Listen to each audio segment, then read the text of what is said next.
Sometimes the most beautiful love stories begin in the most unexpected places. This is Anna's story, a story about a music teacher who discovered that the heart doesn't follow rules, and sometimes breaking those rules leads to the greatest happiness of all. She set it down on her kitchen table next to a stack of unpaid bills. Her tiny Boston apartment felt even smaller now. Everything reminded her of him. The blue coffee mug he'd used during their secret Sunday morning visits. The dog-eared copy of the music teacher's handbook he'd bought her. The photograph hidden in her jewelry box. A photograph they could never show anyone. Because what they had was forbidden. Anna taught at Beacon Hill Academy. One of those exclusive private schools where tuition cost more than most people's annual salary. Where parking lots were filled with Mercedes and BMWs. Where mothers wore designer clothes to drop their kids off. Anna drove a 10-year-old Honda and shopped at Target.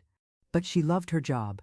Loved watching privileged kids discover that music could heal their pampered but often lonely hearts. That's where she'd met Jonathan Miller 3 years ago. He was different from the other parents. Quieter, sadder, less concerned with status, and more focused on his 8-year-old daughter Emma. She hasn't been the same since the accident, he'd told Anna during their first conference. Her mother died 18 months ago. Emma was in the car. She survived without a scratch, but he'd paused, running his hands through his dark hair. She blames herself. Emma was a puzzle wrapped in a mystery. Brilliant but withdrawn, talented but terrified to perform. She'd sit at the piano for hours, playing with technical perfection but no soul, like she was afraid to feel anything. Music should come from here, Anna had told her, placing a gentle hand over Emma's heart. Not just from your fingers. But what if it hurts? Emma had whispered. Sometimes the most beautiful music comes from hurt.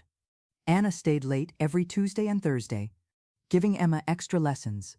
No charge. It wasn't about the money anyway. Anna recognized something in Emma's eyes, the same look she'd had as a kid, growing up in foster care, never knowing if love was permanent or just temporary. "Why do you do this?" Jonathan had asked one evening. He'd arrived early to pick up Emma, found them still in the music room at 6:30. "Because she needs it," Anna said simply. "And because music saved my life once. Maybe it can save hers too." Something in Jonathan's expression shifted, like he was seeing her for the first time, really seeing her. That's when it began. The long conversations in the parking lot, the shared coffee while Emma practiced, the way Jonathan would find excuses to text about Emma's progress. Anna told herself it was professional, just a dedicated teacher caring about a struggling student. But when Jonathan looked at her, when his voice got soft talking about Emma, when he accidentally brushed her hand reaching for sheet music, professional was the last thing it felt like. Anna stared at the cream-colored wedding invitation in her trembling hands. The elegant script seemed to mock her. "Mr. and Mrs. Harrison Sterling request the pleasure of your company at the marriage of their daughter Victoria to Mr. Jonathan Miller." Her coffee went cold as she read it again. And again. The paper felt like it weighed 1,000 pounds. "I don't usually do this," Jonathan said one Friday evening. Emma was at a sleepover. They'd been texting all week about a piano piece Emma was struggling with. "Do what?" "Ask my daughter's teacher to dinner." Anna's heart stopped. "Jonathan?" "Just dinner, to discuss Emma's summer program options." They both knew it wasn't about summer programs. But Anna said yes anyway. Dinner at a small Italian place in the North End. Far from Beacon Hill. Far from anyone who might recognize them. They talked for 3 hours. About Emma. About music. About everything. "I haven't felt this alive since Sarah died," Jonathan admitted. "Sarah, his wife's name? You make me remember what it feels like to be more than just Emma's dad." Anna's chest tightened. "This is complicated." "I know. I mean really complicated. I'm Emma's teacher." "I know. If anyone found out, no one will find out.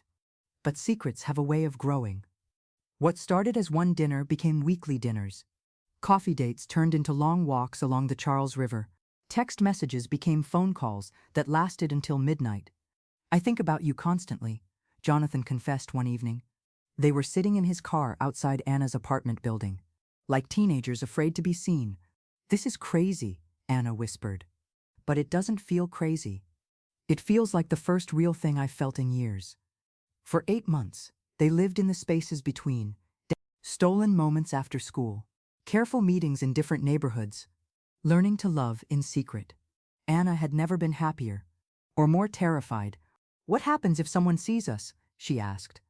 They won't, Jonathan assured her. We're careful, but love makes you careless. Makes you forget that other people are watching, waiting. Emma was the first to notice. Children see things adults think they hide. Miss Anna, do you like my dad? Emma asked one Tuesday, after a particularly long lesson. Anna felt her cheeks burn. What do you mean, sweetheart? He's different when you're around. Different how? Happy, like he was with Mom. Before the accident, Anna's heart stopped. Emma. I like it when he's happy, Emma continued, her small fingers still moving across the piano keys.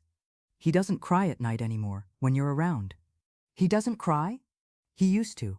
Every night, I could hear him through the wall. But now he hums. He hasn't hummed since Mom died. The second person to notice was Victoria Sterling, chairwoman of the Board of Trustees. Old money, old power, old ideas about who belonged where. She'd been subtly pursuing Jonathan since his wife's death. Dinner invitations to her Beacon Hill townhouse. Charity galas where she'd seat him at her table. Country club events where she'd introduce him to suitable women from their circle. But Jonathan always seemed distracted, politely uninterested. Now she knew why.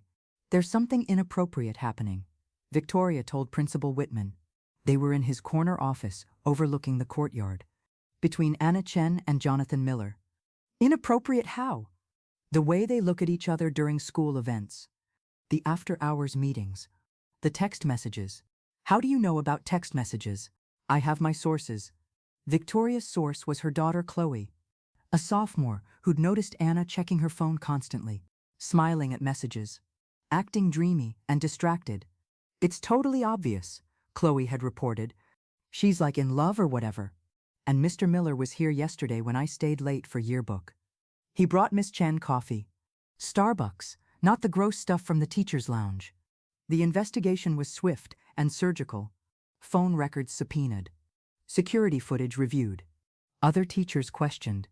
Within 2 weeks, they had their evidence.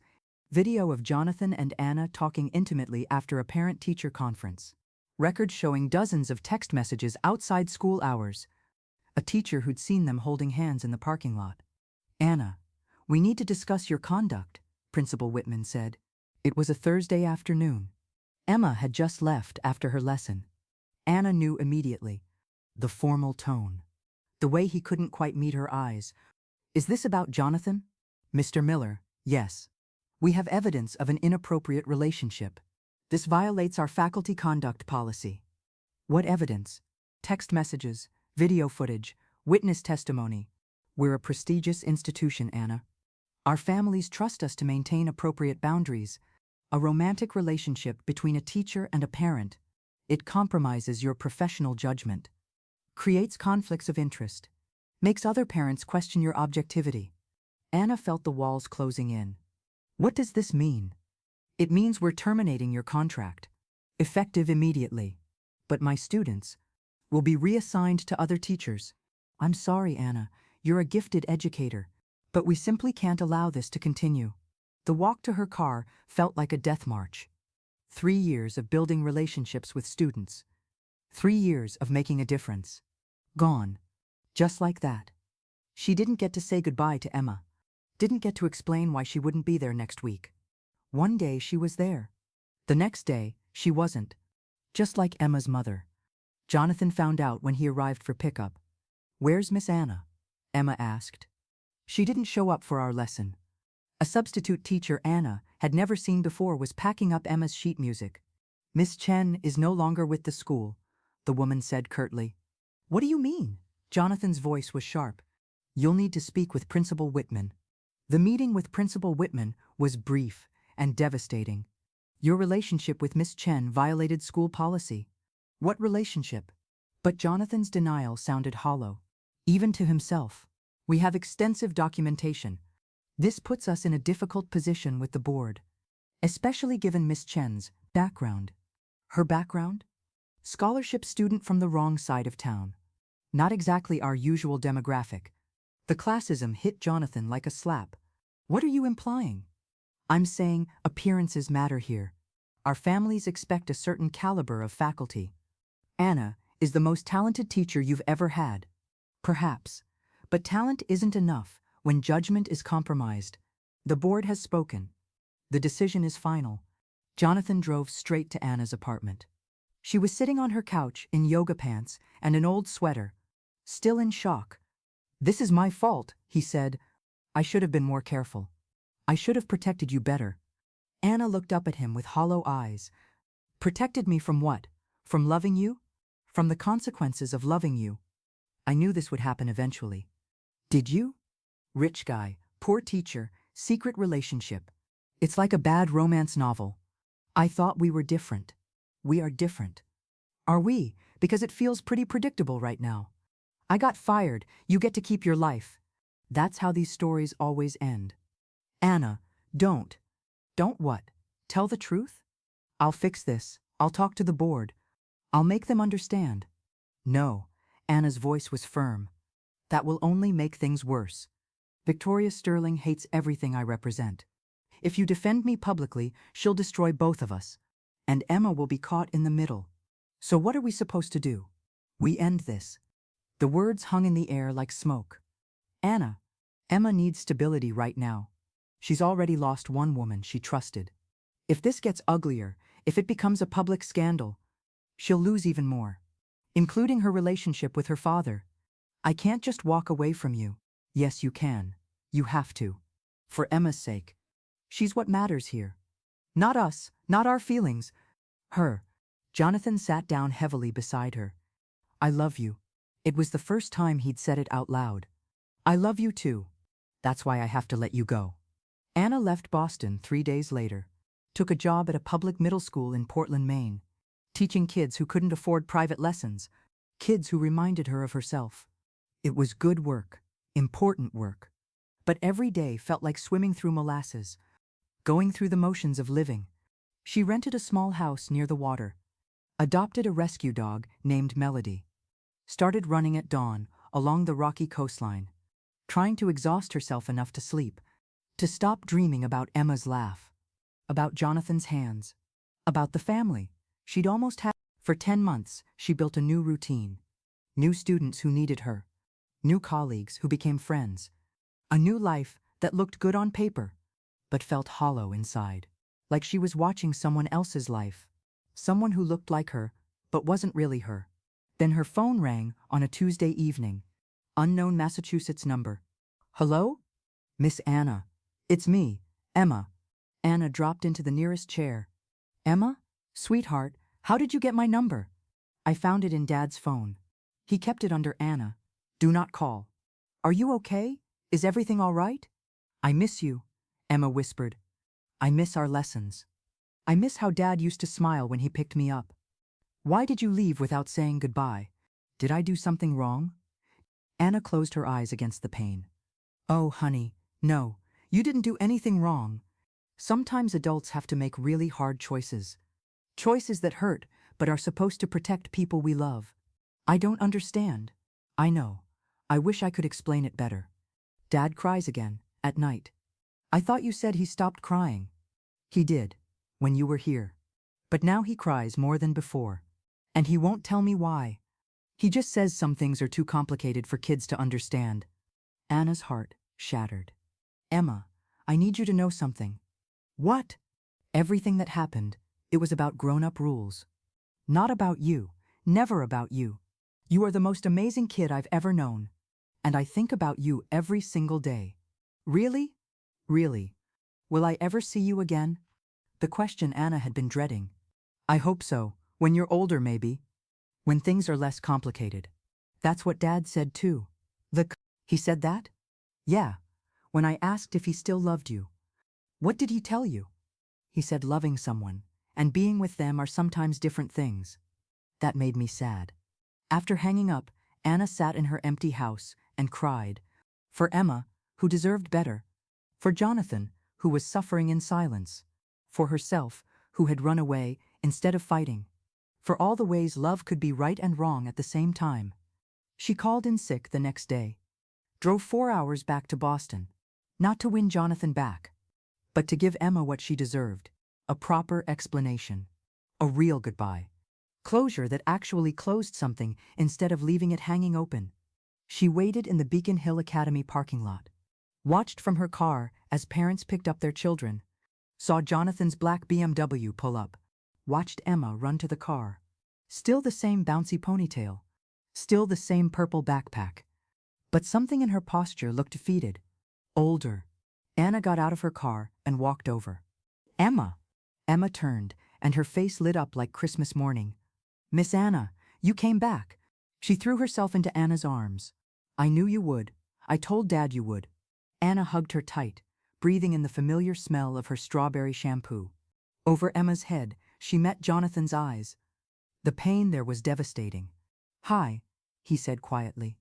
Hi. You look tired. I know. I was going to say beautiful.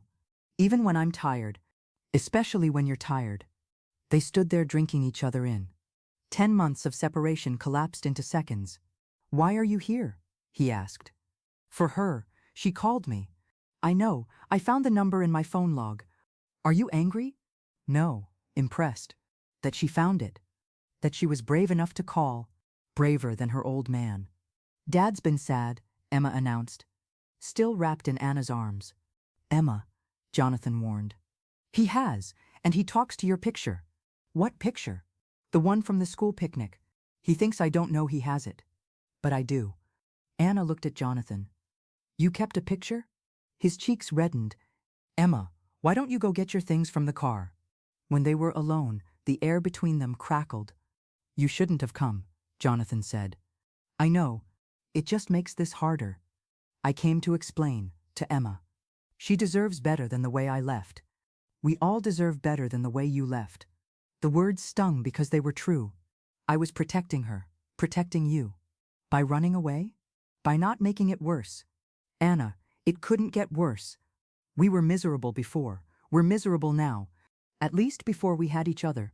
And Emma had hope. Hope for what? Hope that love doesn't always end in abandonment. Emma came back carrying her violin case. Are you staying? She asked Anna. For how long? Anna knelt down to Emma's level. Just for today, to talk.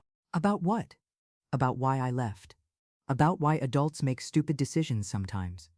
About how much I've missed you. They went to a small cafe near the school.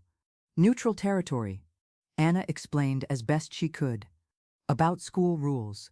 About grown-up complications. About how sometimes loving people means making hard choices. But if you love each other, Emma said, why can't you just be together? Because it's not that simple. Why not? Jonathan and Anna looked at each other. How do you explain classism to a 12-year-old? How do you explain that some people think love should stay within appropriate boundaries? Because some people think your dad and I are too different, Anna said finally. Different, how? I don't have money, he does. I didn't go to fancy schools, he did. Some people think those differences matter. Do they? Not to me, not to your dad. But to other people, yes. That's stupid, Emma declared. Yeah, Anna agreed, it really is.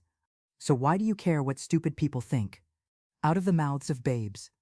Because sometimes stupid people have power, and they can hurt the people we love. Like how they hurt you by making you leave. Like that. But what if we don't care about getting hurt? What if we just want to be together? Anna looked at Jonathan. He was staring at Emma like she'd just solved world hunger. What are you thinking about? Anna asked him. I'm thinking our daughter is smarter than we are. Our daughter? The slip was intentional. And devastating. And perfect. I've been thinking about this for 10 months, Jonathan continued.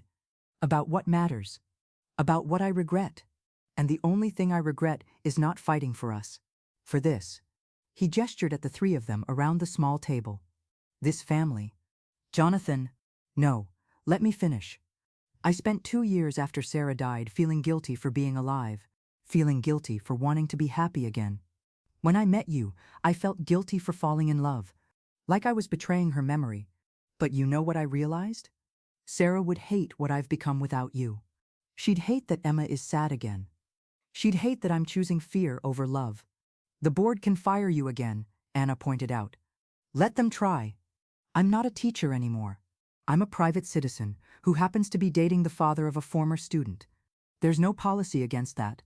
What about Victoria Sterling? What about her? She has influence. So do I. And I'm tired of letting other people control my life. Emma had been listening to this entire exchange. Now she piped up. So you're getting back together? If Anna wants to, Jonathan said. If she's willing to try again, even though it might be complicated, even though some people might not approve. Anna looked at both of them. This man she'd never stopped loving.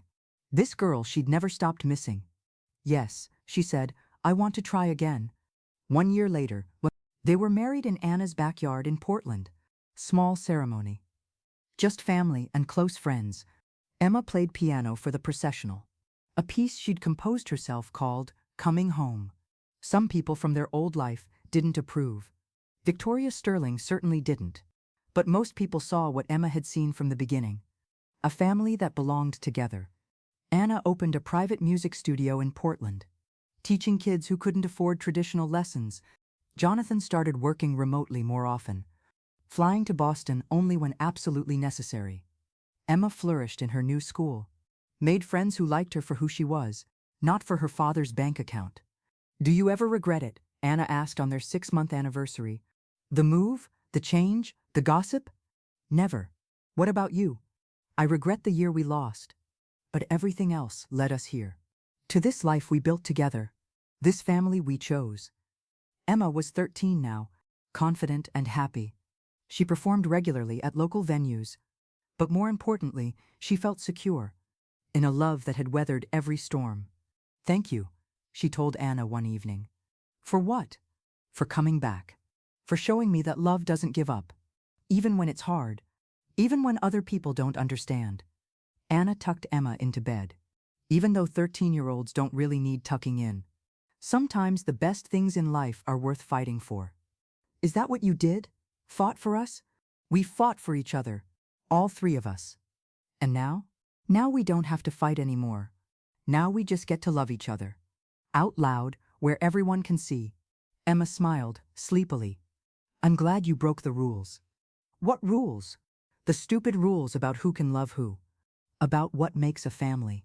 About what matters. Anna kissed her forehead. Me too, sweetheart. Me too. Downstairs, Jonathan was waiting with 2 cups of tea. How'd the tucking go? She thanked me for breaking the rules. Smart kid. She gets it from her dad. And her mom. Anna curled up next to him on the couch. Their couch, in their house, in their life. No regrets? He asked. None, she said. About any of it. Well, maybe one. What? I regret we didn't break the rules sooner. The end. Sometimes love means breaking the rules that try to contain it.